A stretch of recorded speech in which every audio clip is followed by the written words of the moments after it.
सिवान में माई समीकरण की अग्नि परीक्षा होने वाली है। सिवान की सरजमी पर माई समीकरण बचेगा भी या टूट जाएगा, ये भी तय होने वाला है। गोपालगंज में जन विश्वास यात्रा पूरी करने के बाद तेजस्वी यादव का अगला ठिकाना सिवान ही है। इसलिए सिवान इतना महत्वपूर्ण बना हुआ है क्योंकि ये सिवान कभी राजद का गढ़ रहा है। उसी राजद के गढ़ में तेजस्वी यादव पिछले 1-2 सालों से आने से कतरा रहे थे। अब तेजस्वी यादव जन विश्वास यात्रा के दौरान सिवान पहुंच रहे हैं तो तरह तरह की चर्चाएं हो रही है। इन्हीं चर्चाओं के बीच तेजस्वी यादव का सिवान पहुंचना और फिर सिवान की राजनीतिक गलियारों में तरह तरह की चर्चाएं हलचल बढ़ा दिया है।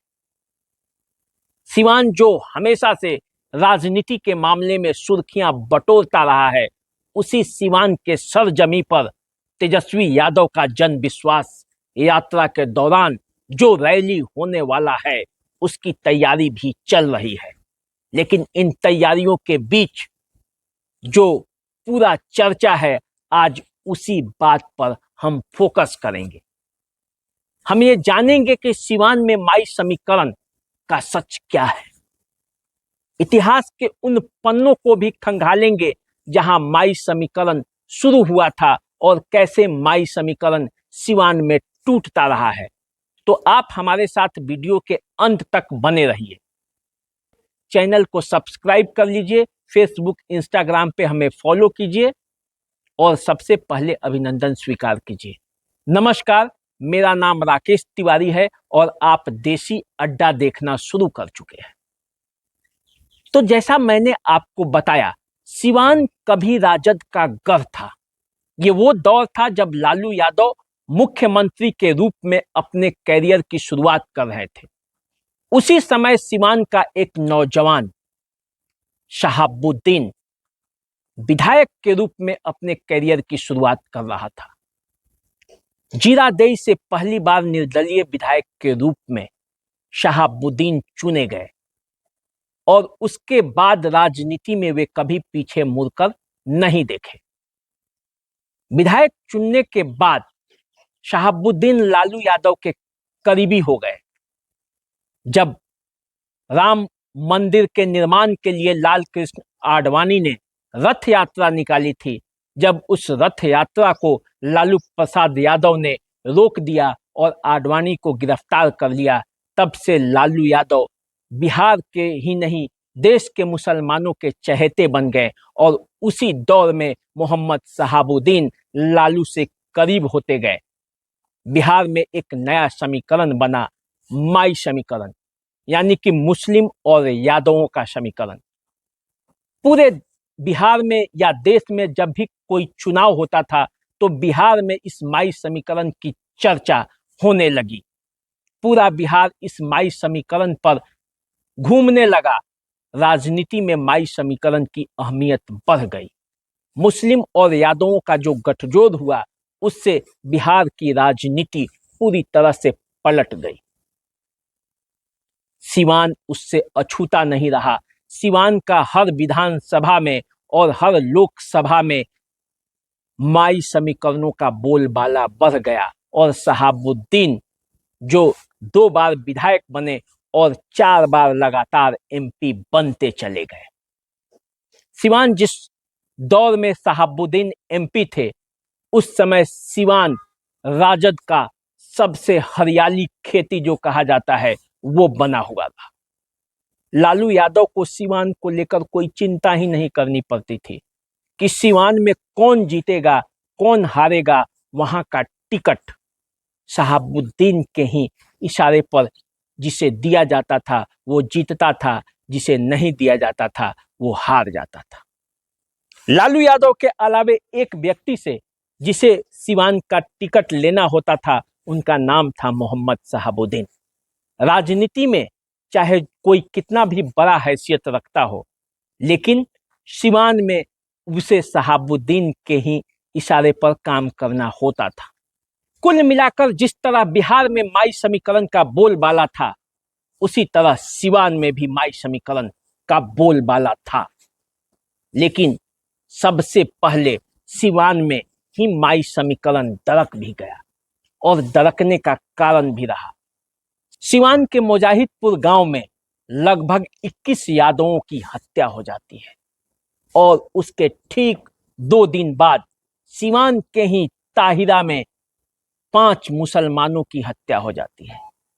इसके पीछे राजनीतिक वर्चस्व की लड़ाई थी। सिवान की राजनीति में सब लोग जानते हैं कि शहाबुद्दीन के सामने बोलने की किसी की हिम्मत नहीं थी, चाहे वो पार्टी के अंदर के कोई नेता हो या बाहर का कोई व्यक्ति हो या कोई प्रशासन के अधिकारी, सब शहाबुद्दीन के इशारों पर ही होता था। ये कुछ लोगों को नागवार गुजरता था, पार्टी के अंदर भी और पार्टी के बाहर भी। और जब राजनीति शुरू हुई तो माई समीकरण दरक गया। वो तो शहाबुद्दीन का प्रभाव था कि हर वर्ग और हर जाति में उनके अपने कार्यकर्ता थे और शहाबुद्दीन के बल पर माई समीकरण टिका रहा। जब भी कोई बातें आती, जब भी कोई अटकलें उठती, शहाबुद्दीन खड़े हो जाते और फिर सब पैचअप हो जाता। सिवान में यादवों और मुस्लिमों के बीच एक खाई थी, क्योंकि एक तरफ से ओम प्रकाश यादव चुनावी मैदान में धीरे धीरे कूदने लगे और दूसरी तरफ शहाबुद्दीन थे और इससे सिवान में माई समीकरण लगभग दरक सा गया। तब ओम प्रकाश यादव से सहानुभूति रखने वाले यादव वर्ग के कुछ राजद के नेता भी उन्हें सपोर्ट करने लगे अंदर ही अंदर, और तब ये दूरी और बढ़ती गई। लेकिन जब तक शहाबुद्दीन थे तब तक किसी न किसी तरह से इस पर पर्दा पड़ा रहा, क्योंकि अंतिम समय में शहाबुद्दीन जो चाहते थे वो करा लेते थे। लेकिन अब शहाबुद्दीन नहीं है और शहाबुद्दीन के नहीं रहने के कारण सिवान में एक बड़ा गैप है। हिना साहब और उसामा साहब चाहे जितनी भी प्रयास कर ले, लेकिन इतना तो तय है कि शहाबुद्दीन वाली हैसियत इन दोनों में से किसी की नहीं है। शहाबुद्दीन के कार्यकर्ता ही हैं कि आज इन्हें शक्ति दे रहे हैं और इनके पीछे खड़े हैं, लेकिन जो खाई है वो आज भी दिखती है। समर्थकों के बयानों को जब आप सुनेंगे तो आपको इस बात का अंदाजा लग जाएगा। आज तेजस्वी सिवान आ रहे हैं और हिना साहब भी सिवान में हैं, लेकिन दोनों के बीच दूरी की खबरें भी हैं। हिना साहब अभी भी खुलकर इस कार्यक्रम के लिए किसी का आह्वान नहीं किया है कि चलिए रैली में जुटा जाए। अवध बिहारी चौधरी रैली की तैयारी में लगे हुए हैं, उनके नेतृत्व में रैली की तैयारी हो रही है। अब ये बात भी सामने आ रही है कि क्या तेजस्वी हिना साहब को मनाने जाएंगे या हिना साहब आएंगी, लेकिन इस पर भी प्रश्न चिन्ह है। तेजस्वी यादव क्या हिना साहब के विकल्प को खोजने की तैयारी में सिवान आए हैं? जन विश्वास यात्रा तो है ही, लेकिन इसके पीछे असल मकसद एक ये भी है कि यहाँ से कौन होगा अगले लोकसभा का प्रत्याशी, इस बात को भी राजद को तय करना है। तो जैसे ही ये बातें सामने आएंगी कि प्रत्याशी कौन होगा, माई समीकरण पर एक बड़ा सवाल खड़ा होगा। यदि हिना साहब को छोड़कर कोई दूसरा प्रत्याशी बनता है तो आप यकीन मानिए हिना साहब के समर्थकों के बीच एक मैसेज जाएगा और यहीं से माई समीकरण का दरकना तय है। क्योंकि हिना साहब के समर्थक चाहे हिना साहब जीते या हिना साहब हारे, उनके साथ खड़े रहेंगे अंतिम समय तक। पिछले 3 चुनावों में ये देखा भी गया है कि हिना साहब के जो समर्थक है वो कभी पीछे नहीं हटते। वोटों का समीकरण ऐसा हो गया है सिवान में और राजनीतिक समीकरण में ऐसा मोड़ आया है कि जैसे हिना साहब को टिकट मिलता है, सिवान में हिंदू और मुस्लिम का नारा बुलंद हो जाता है। और इसी से हिना साहब चुनाव हार जाती हैं।